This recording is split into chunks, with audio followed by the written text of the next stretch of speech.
உங்க கையில கொடுக்கிற பொறுப்பை அவ்வளவு சீக்கிரமா ஆண்டவர் இன்னொருத்தருடைய கையில கொடுக்க மாட்டாரு.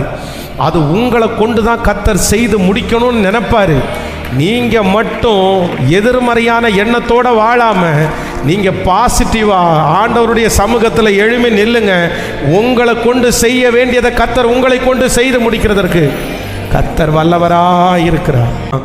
தூர ஒதுக்கி ஒதுக்கி ஒதுக்கி ஒதுக்கி என்னையே ரிஜெக்ட் பண்ணவன் தான் நான். ஆனால் இன்னைக்கு கர்த்தருடைய துணையோடு சொல்கிறேன், எனக்கு ஆண்டவர் ஒரு கற்பனையை கற்றுக் கொடுத்தாரு. நீ ஏன்டா அப்படின்னு நினைக்கிற? உன்னை எவ்வளோ நல்லா நான் வச்சுருக்கேன் தெரியுமா? இப்போ இந்த பலிபீடத்திலேருந்து நான் ரொம்ப கான்ஃபிடெண்ட்டாக இருக்கிறேன். கர்த்தர் என்னை என் குடும்பத்தில் இருக்கிற என் வம்சத்தில் இருக்கிற அத்தனை பேரை காட்டிலும் என்ன ஆண்டவர் நல்லா வச்சிருக்கிற தேடணும். இந்த ஆராதனையில் நடந்துட்டு இருக்கும் போதே அப்படித்தான் சொல்லுங்க. நீங்க யாராவது ஒருத்தர் இங்க பாருங்களேன், இந்த காரெல்லாம் சிலர் நிறுத்தும் போது சிலருக்கு உடனே அந்த காரை பார்த்த உடனே நான் ஒரு காரில் வரலையே அப்படின்னு நிறைய பேர் நினைப்பாங்க. நான் ஒரு பைக்கில் 4 பேர் வரும்போது நான் ஒரு பைக்கை இந்த மாதிரி நான் பிரதிஷ்டை பண்ண மாட்டேன்னா அப்படின்னு நினைப்பாங்க. நான் சொல்றேன், காரு பைக்கு இதெல்லாம் வாங்குறது தவறுன்னு நினைக்கல. உங்களுக்கு அந்த விருப்பம் வருகிறது, ஜபம் வருகிறத நான் அது உங்களுக்கு தேவைன்னா நீங்க வாங்குறது அதெல்லாம் சொல்லலை. ஆனால் என்ன பண்ணிடக்கூடாது அப்படின்னு சொன்னால், இது இல்லைன்றதற்காக நான் வாழ தகுதியற்றவன், இது கூட இல்லையே, இது கூட எனக்கு இல்லையே, ஒரு கார் கூட எனக்கு இல்லை, ஒரு பைக் கூட எனக்கு இல்லை, எனக்கு ஒரு நல்ல ட்ரெஸ் கூட எனக்கு இல்லை, எனக்கு இப்படி இல்லை அப்படின்னு நீங்கள் நினைக்க வேண்டியதே இல்லை. அழகுன்றது என்னன்னு நினைக்கிறீங்க? அழகுன்றது என்னது? நிறைய டைம் சொல்லியிருக்கிறேன். அழகுன்றது என்னது? கலரா அழகு இல்லை? அழகுன்றது காஸ்ட்லியாக இருக்கிறதா அழகு? அழகுன்றது சுத்தம்தான் அழகு. கேட்கல? பக்கத்தில் கையை பிடிச்சி சொல்லுங்க, சுத்தம்தான் அழகு. கேட்கல? சுத்தம்தான் அழகு.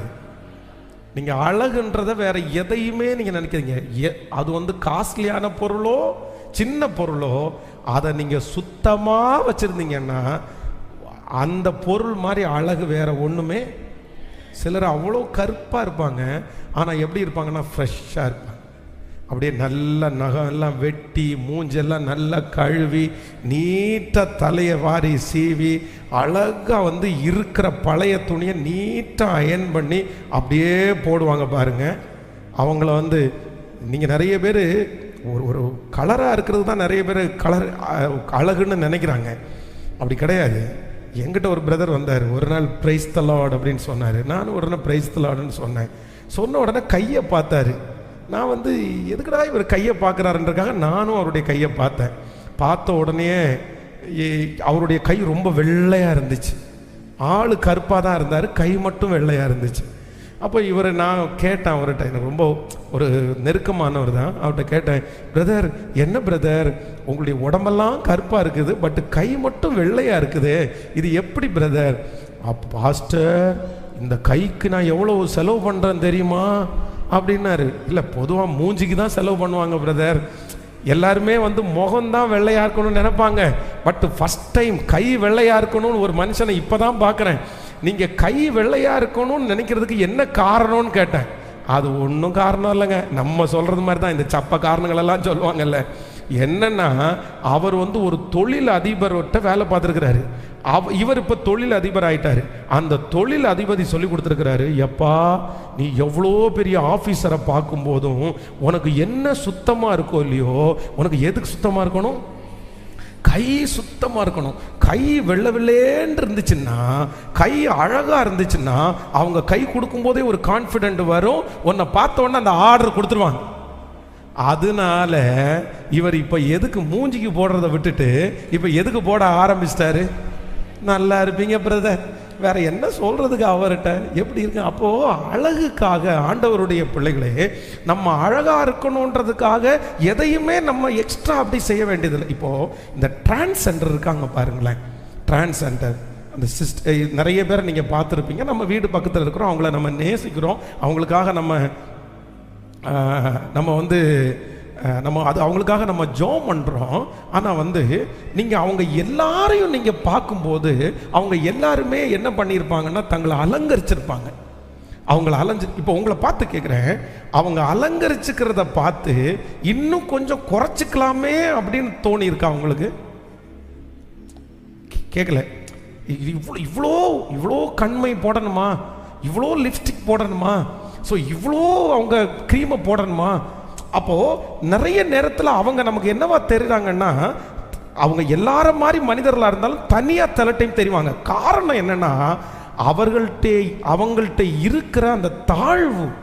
நான் எல்லார மாதிரியும் இல்லை, நான் அழகா இல்லை, நான் ஒரு பெண்ணு மாதிரி இல்லையோ, நான் ஒரு பையன் மாதிரியே இல்லையோ அப்படின்ற சில உணர்வுகள் அவங்கள என்ன பண்ணுது அப்படின்னு சொன்னா, எக்ஸ்ட்ரா நான் அப்படி இல்லை, இதுக்காக இந்த மாதிரி மாறணும்ன்றக்கா. ஆனா பொதுவாக அவர்கள் எதுவுமே இது பண்ணலைன்னா கூட எப்படி இருப்பாங்கன்னா, கண்டிப்பாக நல்லா தாங்க இருப்பாங்க. அதனால ஆண்டவருடைய பிள்ளைகளே, ஒன்று நினைத்து கொள்ளுங்கள், ஆண்டவர் உங்களை என்னை எப்படி தான் வச்சிருக்கிறாருன்னா, எனக்கு தேவையான அழகை எனக்கு ஆண்டவர் கேட்கல. சத்தமா சொல்லுங்க. நான் அசிங்கம்னு, என்ன அசிங்கம்னு நினைக்கிறவங்களுக்கு நான் அசிங்கம்தான், நான் அழகுன்னு நினைக்கிறவங்களுக்கு அதான் காக்கைக்கும் தன் குஞ்சு. கேட்கல.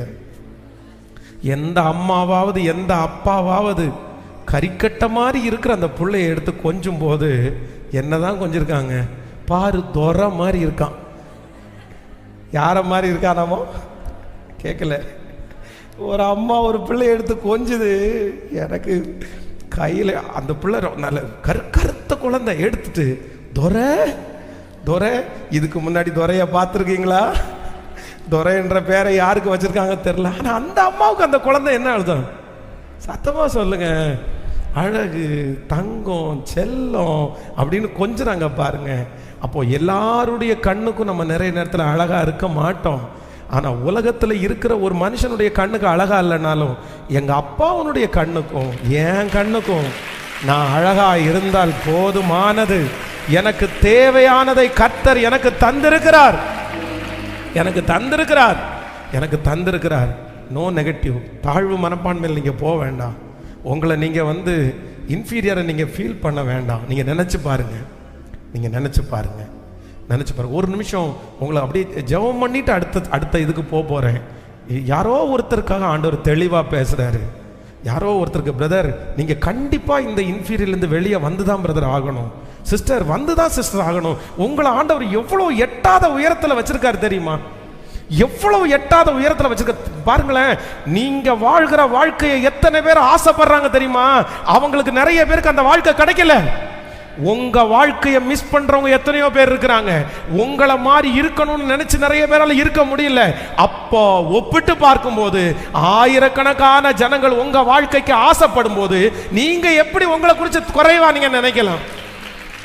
நீங்க எப்படி நீங்க தைரியமா நிக்க வேண்டாம், நீங்க சந்தோஷமா நிக்க வேண்டாம். உங்க சாப்பாடை எப்படி நீங்க துக்கமா சாப்பிடலாம், உங்க ட்ரெஸ்ஸை எப்படி நீங்க துக்கமா நீங்க ட்ரெஸ் பண்ணலாம்.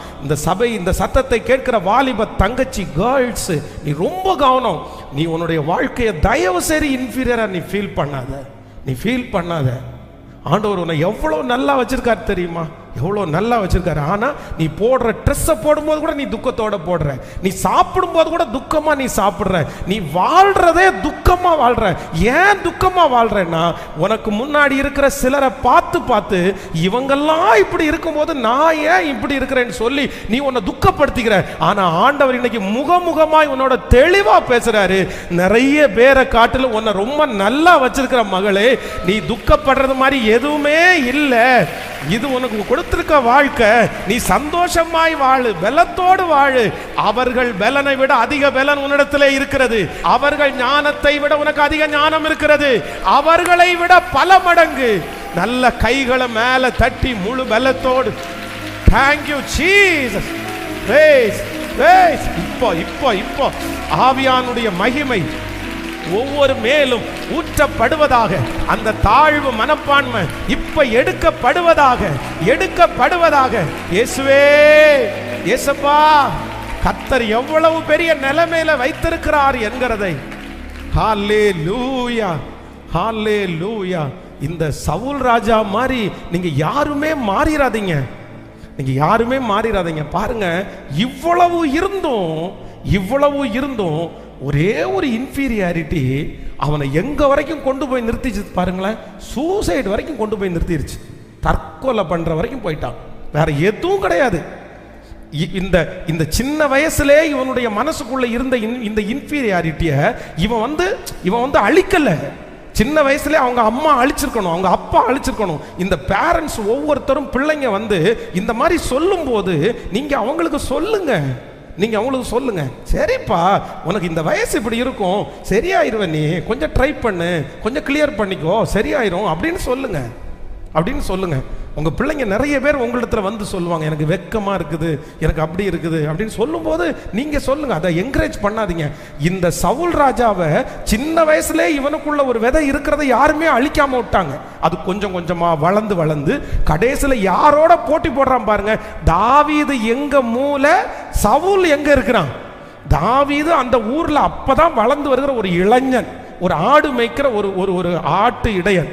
ஆனா சவுல் ராஜா எங்கன்னா சமஸ்த இஸ்ரவேல் ஜனங்களுக்கும் கர்த்தர் தலைவனா வச்சிருக்கிற ஒரு தலைவன். இவன் போய் யாரோட ஒப்புறான் அப்படின்னா, சுத்தி இருக்கிறவங்க எல்லாம் அவனோட ஒப்புறதுனால நம்ம ஒப்பிட முடியுமா? நீங்க வந்து சுத்தி இருக்கிறவங்க நிறைய பேர் அவனை மாதிரி இல்லை இவனை மாதிரி இல்லைன்னு ஒப்பிடுவாங்க. ஆனா நீங்க உங்களை யாரோடையும் கம்பேர் பண்ண வேண்டியதில்லை.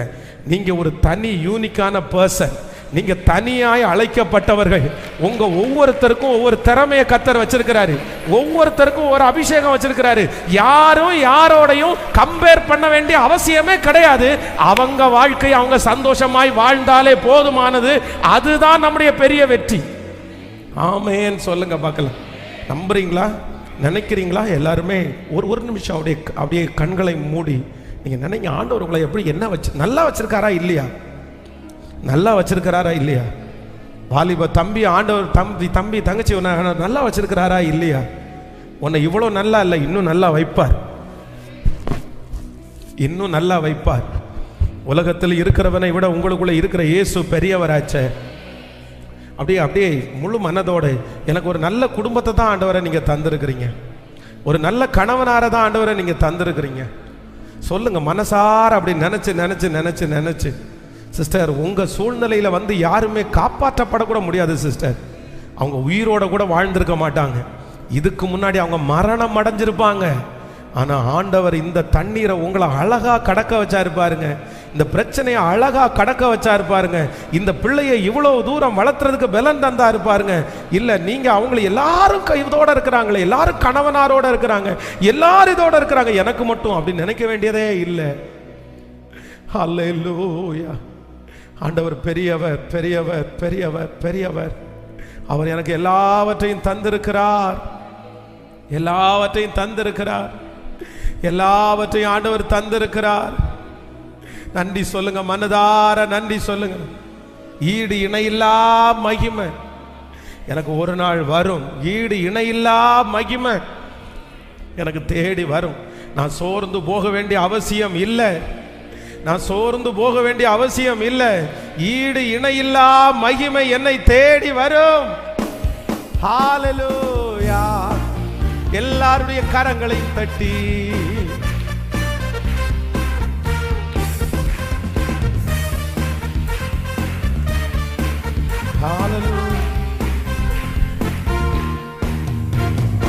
ஈடு இணையில்லா மகிமை இதனால் நமக்கு வந்திடுமே.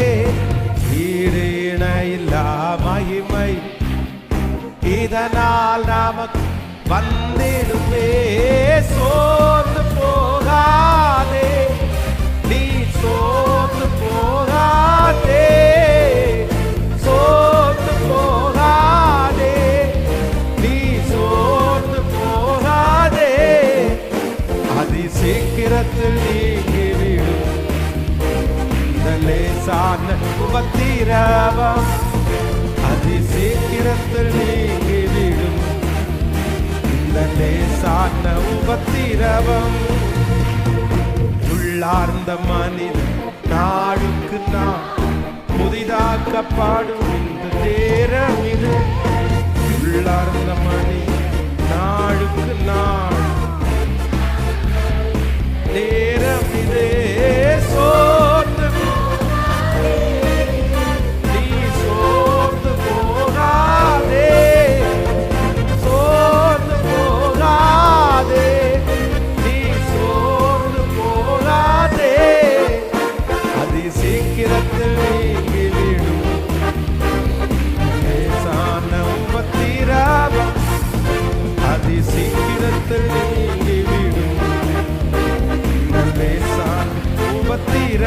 காண்கின்ற உலகம் தேடவில்லை, காணாத பரலோகம் நாடுகிறோம். காண்கின்ற உலகம் தேடவில்லை, காணாத பரலோகம் நாடுகிறோம். சோர்ந்து போகாதே,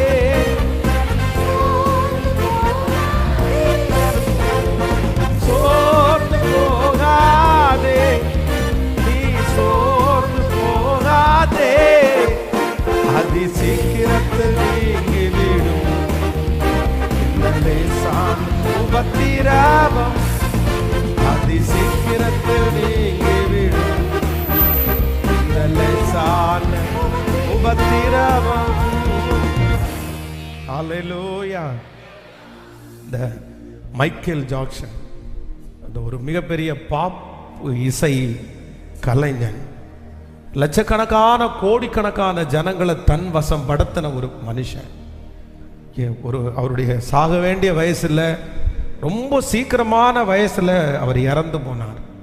அவர் இறந்து போனதுக்கு அப்புறம் அவருடைய மருத்துவ அறிக்கையை டாக்டர்கள் வாசிக்கும் போது அவர் அதிகமான நிறைய மெடிசன் அவர் எடுத்ததுனால அவருடைய உடம்பு அந்த மெடிசனை சாப்பிட்டு பாய்சன் ஆனதுனால அவருடைய உடம்புல இருக்கிற அவயவங்களெல்லாம் செத்து அவர் இறந்து போனார் அப்படின்ற அந்த அறிக்கையை நீங்கள் நிறைய பேர் வாச்சிருப்பீங்க. மேடையில் நின்று அந்த மனுஷன் டான்ஸ் பண்ணுனா அப்படியே கீழே இருக்கிற பிள்ளைங்க பசங்க எல்லாரும் அப்படியே சத்தம் போட்டு அழுவாங்க. ஸோ அவ்வளவு பெரிய இசை கலைஞன். இன்னைக்கும் அவருக்கு ஃபேன்ஸ் வந்திருக்காங்க. இன்னைக்கும் அவருடைய பேரில் நிறைய பேர் நிறைய காரியத்தை செஞ்சுட்டு இருக்காங்க. ஆனால் இந்த மனுஷன் ஒரு கருப்பிரத்தை சேர்ந்தவர். எப்பவுமே அமெரிக்கா இந்த மாதிரி நாடுகளில் பார்த்தீங்கன்னா அன்னைக்கு இந்த வேற்றுமை ரொம்ப அதிகமாக இருந்துச்சு. அப்படின்னா கருப்பர்கள் வெள்ளையர்கள், கருப்பினத்தவர்கள் வெள்ளை இனத்தவர்கள் என்கிற ஒரு பாகுபாடு நிறைய அன்னைக்கு இருந்துட்டே இருந்துச்சு. அப்போ இந்த மைக்கேல் ஜாக்சன் இருந்த காலத்தில் அது நிறையவே இருந்துச்சு. கருப்பினத்தவர்களை உள்ளே ஏற்ற மாட்டாங்க, அவங்க ஒரு லோ இது அப்படின்னு நினைப்பாங்க. அதனால் இவருக்கு நல்ல அழகு, இவர் கருப்பினத்தவராக இருக்கும்போதே அவருக்குள்ள அந்த கோரியோ என்கிற ஒன்றா அவருக்கு கிஃப்ட் மாதிரி. அவர் அப்போவே நல்லா தான் பாடிட்டு இருந்தார். அந்த கோரியோ அவங்க ஃபேமிலியோடு சேர்ந்து அவர் பண்ணுறவர்.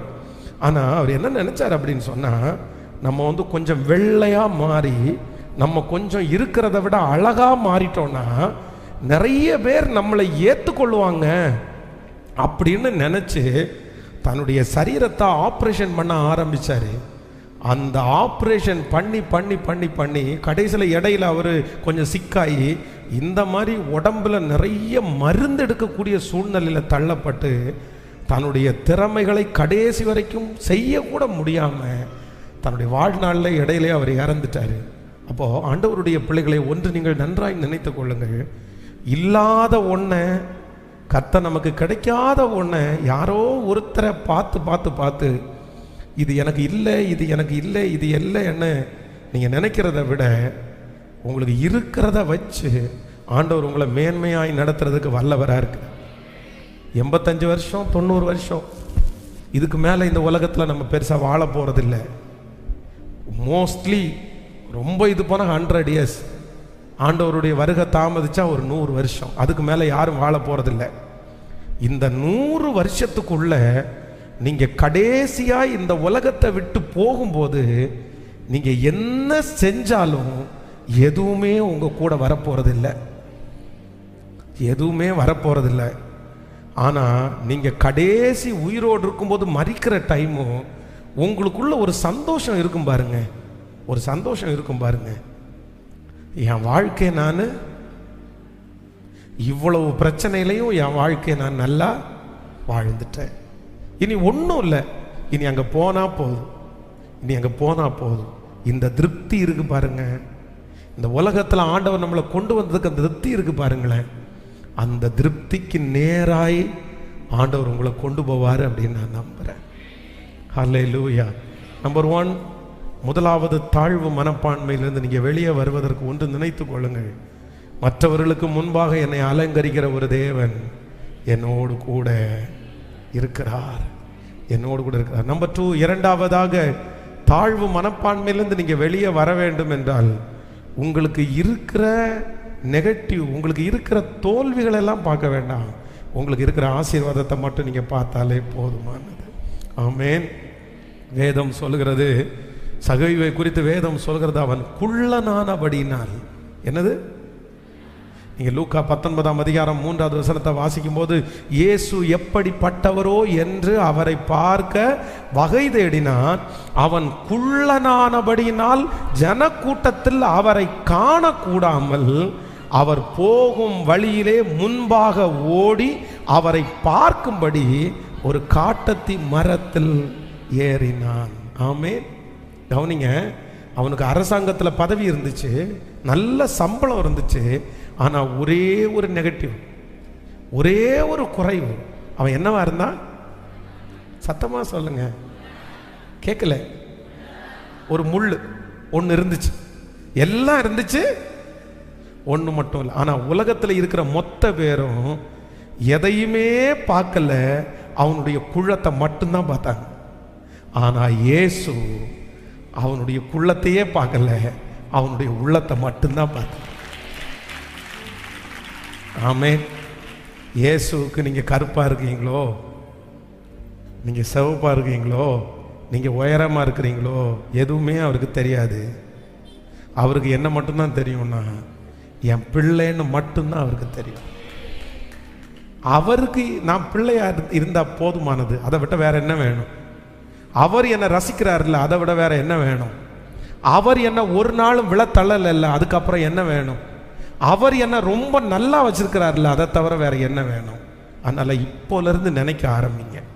ஒருவேளை ஆண்டவருக்கு சித்தமாகி அடுத்த வாரம் இதே செய்தியை நான் தொடர்ச்சியாய் உங்களுக்கு பேச ஆண்டவர் அனுமதித்தால், நீங்கள் ஒவ்வொருத்தரும் எப்படி வரணும் அப்படின்னு சொன்னால், என்ன ஆண்டவர் கேட்கல, சத்தமா மனசார சொல்லுங்க பார்க்கலாம். ஒரு 3 பேருடைய கையை பிடிச்சி சொல்லுங்க, ஆண்டவர் என்ன ரொம்ப நல்லா வச்சிருக்காரு பிரதர்.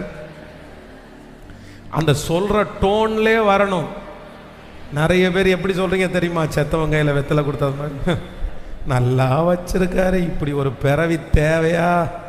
நானும் வந்து உட்காண்டிருக்கிறேன், நீங்களும் பிரசங்கம் பண்ணிட்டு இருக்கிறீங்க, நான்லாம் வாழவே கூடாது பாஸ்டர். எதுக்கு இந்த வாழ்க்கை, எதுக்கு நான் வந்தேன்? இல்லை இல்லை இல்லை இல்லை இல்லை இல்லை, அவருடைய சொந்த ரத்தத்தாலே என்னை சம்பாதித்திருக்கு. இன்னைக்கு நான் பிரசங்கம் பண்ணுறது எல்லாமே என்னுடைய வாழ்க்கை. இன்னைக்கு நான் பிரசங்கம் பண்ணுறது எல்லாமே என்னுடைய வாழ்க்கை. இன்ஃபீரியருடைய உச்சகட்டத்துக்கு போனவன் நான், அதனுடைய ஆழத்தை அறிந்து கொண்டவன் நான். ஒருத்தரை பார்த்து கூட நேருக்கு நேர் முகத்துக்கு முகம் பார்த்து பேசக்கூடிய தைரியமற்றவன் நான் சொல்கிறேன். தைரியமே இல்லை, சுத்தமாக தைரியமே இல்லை. முகத்துக்கு முகம் என்னால் பார்த்து பேச முடியாது, யாரை பார்த்துமே. எனக்கு நினைவு தெரிஞ்சு முகத்துக்கு முகத்து யாரை பார்த்தும் பேசுனதே இல்லை, என் ஃபேமிலியை தவிர. அவ்வளோ பயம், அவ்வளோ தாழ்வு மனப்பான்மை. ஒரு கல்யாண வீட்டில் கூட அவங்க கல்யாணம் முடிச்சு ரிசப்ஷனுக்கு நான் ஃபோட்டோ எடுக்க போய் நின்னதே இல்லை.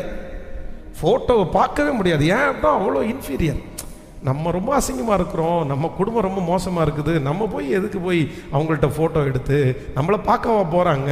நம்ம இருந்தாலே மற்றவங்கெல்லாம் அசிங்கமாக தெரியும்னு நினைப்பாங்க, நம்மளை இவங்க வெறுப்பாங்க, நம்ம தூரம் ஒதுங்கி நிற்கலாம். தூரம் ஒதுக்கி ஒதுக்கி ஒதுக்கி ஒதுக்கி என்னையே ரிஜெக்ட் பண்ணவன் தான் நான். ஆனால் இன்னைக்கு கர்த்தருடைய துணையோடு சொல்கிறேன், எனக்கு ஆண்டவர் ஒரு கற்பனையை கற்றுக் கொடுத்தாரு. நீ ஏன்டா அப்படின்னு நினைக்கிற? உன்னை எவ்வளோ நல்லா நான் வச்சுருக்கேன் தெரியுமா? இப்போ இந்த பலிபீடத்திலேருந்து நான் ரொம்ப கான்ஃபிடெண்ட்டாக இருக்கிறேன். கர்த்தர் என்னை என் குடும்பத்தில் இருக்கிற, என் வம்சத்தில் இருக்கிற அத்தனை பேரை காட்டிலும் என்ன ஆண்டவர் நல்லா வச்சிருக்கிறாரு. என்ன மட்டும் இல்லை, உங்களையும் ஆண்டவர் நல்லா தான் வச்சிருக்கிறாரு. உங்களுக்கு இன்னும் தெரியல, அவ்வளோதான். உங்களை இன்னும் தெரியல, அவ்வளோதான். ஹல்லேலூயா. 3வது ஒரு காரியத்தை வேகமாய் சொல்லி முடிக்கிறேன் நான். வாசிக்கலாம். அதே 1 சாமுவேலின் புஸ்தகம், நீங்கள் 21ஆம் அதிகாரம் 22வது வசனத்திலிருந்து வாசிக்கலாமா? ஆமென். 22. சாமுவேல் சவுலையும் அவன் வேலைக்காரரையும் போஜன சாலைக்குள்ள அழைத்து கொண்டு போய் அவர்களை அழைக்கப்பட்டவர்களுடைய தலைமையான இடத்திலே வைத்தான். அழைக்கப்பட்டவர்கள் ஏறக்குறைய 30 பேராய் இருந்தார்கள்.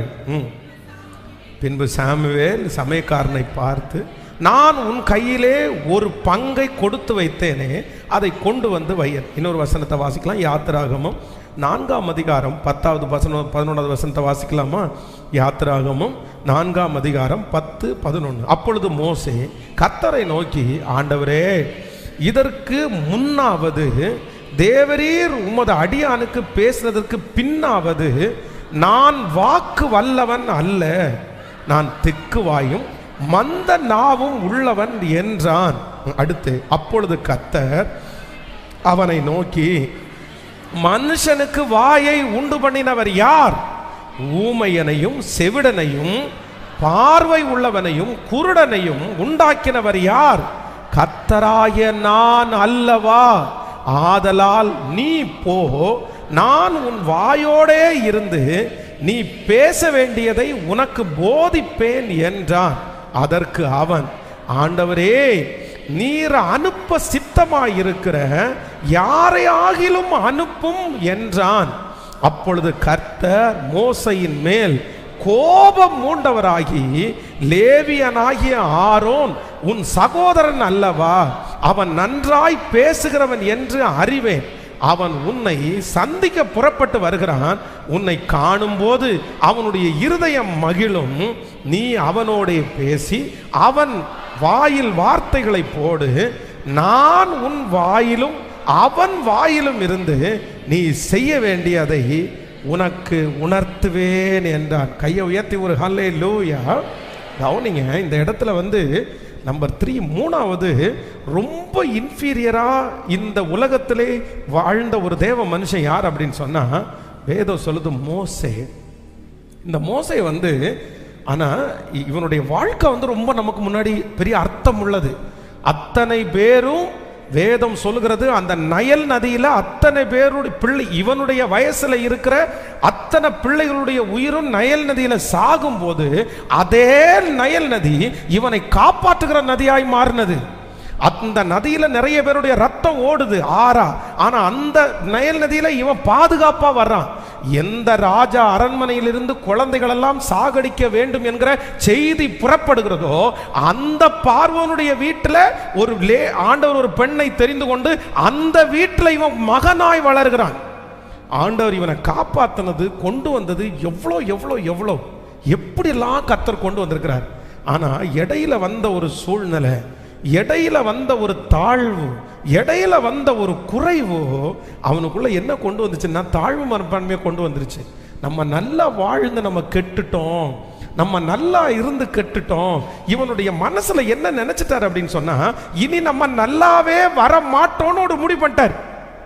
அவருடைய சிந்தை, அவருடைய செயல்பாடு, அவருடைய பேச்சு எல்லாமே எப்படி மாறிச்சுன்னா, இனி நம்ம நல்லா வரமாட்டோம், இனி நம்ம நல்லா வரமாட்டோம். அப்பதான் ஆண்டவர் சொல்றாரு, ஆண்டவர் வான்னு கூப்பிடும்போது, இல்லை நான் திக்குவாயும் மந்த நாவும் உள்ளவன். உடனே ஆண்டவர் அடுத்த நிமிஷமே சொல்றாரு, மனுஷனுக்கு நாவை உண்டாக்கினவர் யார்? வாயை உண்டாக்கினவர் யார்? ஊமையனையும் செவிடனையும் பார்வை உள்ளவனையும் குருடனையும் உண்டாக்கினவர் யார்? கர்த்தராகிய நான் அல்லவோ? ஏன் என்னால பண்ண முடியாதாப்பா உனக்கு? ஆனாலும் நம்பல. காரணம் என்ன அப்படின்னா, இவனுடைய இருதயத்துக்குள்ள அப்படியே படிய வச்சுட்டாங்க.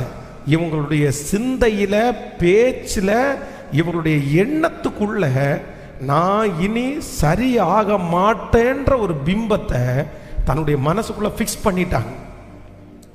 பண்ணிட்டாங்க. இந்த கூட்டத்தில் யாரோ ஒருத்தர் இருக்கிறீங்க, நீங்க என்ன ஃபிக்ஸ் பண்ணிருக்கீங்க தெரியுமா? நான் இனி பழையது மாதிரி எழும்ப மாட்டேன், நான் இனி பழையது மாதிரி சுகமா வாழ மாட்டேன், நான் இனி நிற்க முடியாது.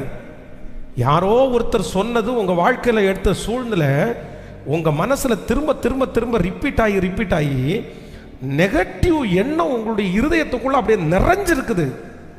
பாசிட்டிவா உங்களால யோசிக்கவே முடியல. ஆனா ஆண்டவர் என்ன வாக்கு கொடுக்கிறார் தெரியுமா? இந்த இன்ஃபீரியர்ல இருந்து வெளியே வரணும்னா முதல்ல நெகட்டிவ் தாட்ஸ்ல இருந்து வெளியே வரணும். பிரதர், சிஸ்டர், எதுல இருந்து வெளியே வரணும் சொல்லுங்க? நெகட்டிவ்ல இருந்து வெளியே வரணும், எதிர்மறையான எண்ணத்திலிருந்து வெளியே வரணும். யாரா இருந்தாலும், மரணமே அடுத்த நிமிஷம் நமக்கு நேரிட்டாலும் நம்ம எதைத்தான் யோசிக்கணும்னா பாசிட்டிவா மட்டும்தான் யோசிக்கணுமே தவிர, கர்த்தருடைய அனுமதி இல்லாமல் என் தலைமயிராயிலும் கீழே விழுவது இல்லை. கிறிஸ்து எனக்கு ஜீவன், சாவு எனக்கு ஆதாயம். யோபு அதைத்தான் சொல்றாரு. இல்ல, அவர் என்னை கொன்று போட்டாலும் அவர் மேல் என்னவா இருப்பேன்? நெகட்டிவ்க்கு இடமே இல்லை. தாவீது அதைத்தான் சொல்றாரு. இல்ல, அவர் என்னை எழுப்புறதற்கு வல்லவரா இருக்கிறாரு. நான் நெகட்டிவ் யோசிக்க மாட்டேன். அவர் என்னை இந்த அக்கினி சூளைக்கு என்னை தப்புவித்தாலும் தப்புவியாமற் போனாலும் நாங்க நெகட்டிவா யோசிக்க மாட்டோம். இன்றைக்கு உங்களுடைய சின்ன வயசிலிருந்தே, குறிப்பிட்ட வயதிலிருந்தே, இப்போ சமீப காலமாய் ஒருவேளை உங்களுக்குள்ள பிசாசு வந்து இந்த இன்ஃபீரியரை கொடுக்கறதுக்கு காரணம் உங்களுக்குள்ள நெகட்டிவ் ஓடிட்டே இருக்கலாம். எனக்கெல்லாம் கல்யாணம் ஆகுமா? எனக்கெல்லாம் ஒரு நல்ல மாப்பிள்ளை எனக்கு வந்து அமைவாரா? எங்கள் அப்பாவால் என்ன எனக்கு பண்ண முடியும்?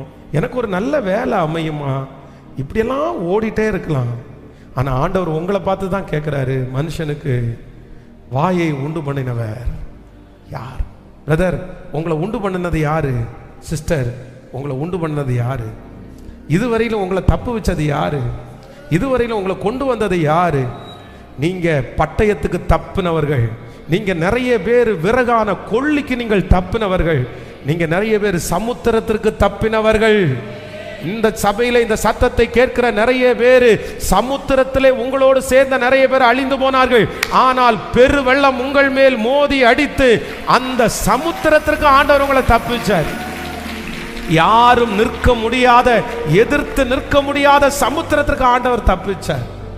என் மேல எந்த நெகட்டிவும் எனக்கு இல்லை. என் மேல எந்த நெகட்டிவும் எனக்கு இல்லை. என் தேவன் என்னோடு கூட இருக்கிறார். என் கர்த்தர் எனக்கு முன்னே கடந்து செல்லுகிறார். என் சூழ்நிலைகளை மாற்றுவதற்கு ஆண்டவர் வல்லவராய் இருக்கிறார். கவனிங்க, இந்த மோசைக்கு வந்து அது வரைக்கும் ஆண்டவர் பிரிக்கவே இல்லை. அது வரைக்கும் என்ன சொன்னாரு? நீ போ, உன்னை கொண்டு செய்வேன். நீ போ, உன்னை கொண்டு செய்வேன். உன்னை தான் தெரிஞ்சுக்கிட்ட, நீ தான் வேணும். ஆனால் த ஃபர்ஸ்ட் டைம் இவன் திரும்ப திரும்ப திரும்ப எதிர்மறையான எண்ணத்தில் மூழ்கி போனி முடியாது முடியாதுன்னு சொன்னதுனால கர்த்தர் என்ன சொல்றாரு அப்படின்னு சொன்னா, நீ ஒருத்தன் அப்படின்னு நினைச்சேன், ஆனால் இப்போ என்ன பண்ண போறேன்னா அந்த பொறுப்பை 2 பேருக்கு கொடுக்குறேன்னு சொல்லி, இவருக்கும் அந்த வசனத்தில் வாசிக்கும் போது கரெக்டாக தெரியும், உங்கள் 2 பேருக்கும் ஆரோனுக்கும். ஆனால் நீங்கள் 14வது வசனத்தை வாசிக்கும் போது, அப்பொழுது கர்த்தர் மோசையின் மேல் கோபம் உண்டவராகி, லேவியனாகிய ஆரோன் உன் சகோதரன் அல்லவா? அவன் நன்றாய் பேசுகிறவன் என்று அறிவேன்.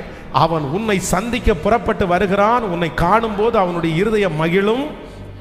நீ அவனோட பேசி அவன் வாயிலே வார்த்தைகளை போடு. நல்லா கவனிங்க, அடுத்த பாயிண்ட்ஸை வாசிங்க.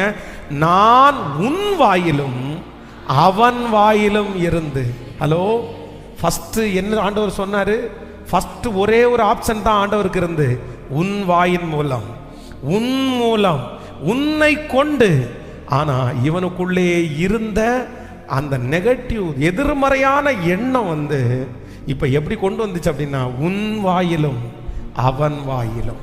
ஆண்டவருடைய பிள்ளையே, உங்க கையில கொடுக்கிற பொறுப்பை அவ்வளவு சீக்கிரமா ஆண்டவர் இன்னொருத்தருடைய கையில கொடுக்க மாட்டாரு. அது உங்களை கொண்டுதான் கர்த்தர் செய்து முடிக்கணும்னு நினைப்பாரு. நீங்க மட்டும் எதிர்மறையான எண்ணத்தோட வாழாம நீங்க பாசிட்டிவா ஆண்டவருடைய சமூகத்தில் எழுமி நில்லுங்க. உங்களை கொண்டு செய்ய வேண்டியதை கர்த்தர் உங்களை கொண்டு செய்து முடிக்கிறதற்கு கர்த்தர் வல்லவராய் இருக்கிறார். நம்பர் 3, மூன்றாவதாக, நான் வந்து என்னுடைய தாழ்வு மனப்பான்மையிலிருந்து வெளியே வர்றதற்கு நான் ஒரு முயற்சி எடுக்க போறேன். இனி என்ன குறித்து எதையும் என்ன பண்ண மாட்டேன்னா நெகட்டிவா சொல்லுங்க. அந்த எண்ண அலைகளிலிருந்து கர்த்தர் உங்களுக்கு ஒரு பெரிய விடுதலையை கர்த்தர் தரப்போகிறார். கர்த்தர் ஒரு பெரிய விடுதலையை தரப்போகிறார். ஹல்லேலூயா. என்னை உண்டாக்கினவர் என்னை நடத்த போகிறார். அப்படியே எழும்பி நிற்கலாமா? எல்லாரும் எழும்பி நின்று, thank you Jesus, thank you holy spirit. கர்த்தர் பெரியவர். வந்துட்டாங்களா? கர்த்தர் பெரியவர், கர்த்தர் பெரியவர், கர்த்தர் பெரியவர், கர்த்தர் பெரியவர், கர்த்தர் பெரியவர், ஆண்டவர் பெரியவர், கர்த்தர் பெரியவர். ஹல்லேலூயா, ஹல்லேலூயா. ஞானிகளை வெட்கப்படுத்தும்படியாக உலகத்தில் பைத்தியங்களை தெரிந்து கொண்டவர் கர்த்தர். உள்ளவைகளை அவமாக்கும்படியாக உலகத்தில் இல்லாதவைகளையும் இழிவானவைகளையும் தெரிந்து கொண்ட கர்த்தர். என் தேவனுடைய செலக்ஷனே வித்தியாசமானது. என்னுடைய ஆண்டவருடைய செலக்ஷனே வித்தியாசமானது. ஹல்லேலூயா. கர்த்தர் என்னை நன்றாய் கர்த்தர் வைத்திருக்கிறார். சொல்லுங்க. நம்பர் 1, முதலாவதாக எதிர்மறையான அகைன் நம்முடைய தாழ்வு மனப்பான்மையிலிருந்து நம்ம வெளியே வரணும்னா ஃபர்ஸ்ட் எல்லாரும் ஒரு முடிவு எடுக்கணும். என்னை உயர்த்துகிறதற்கு கர்த்தர் வல்லவராய் இருக்கிறார். ஆமென்.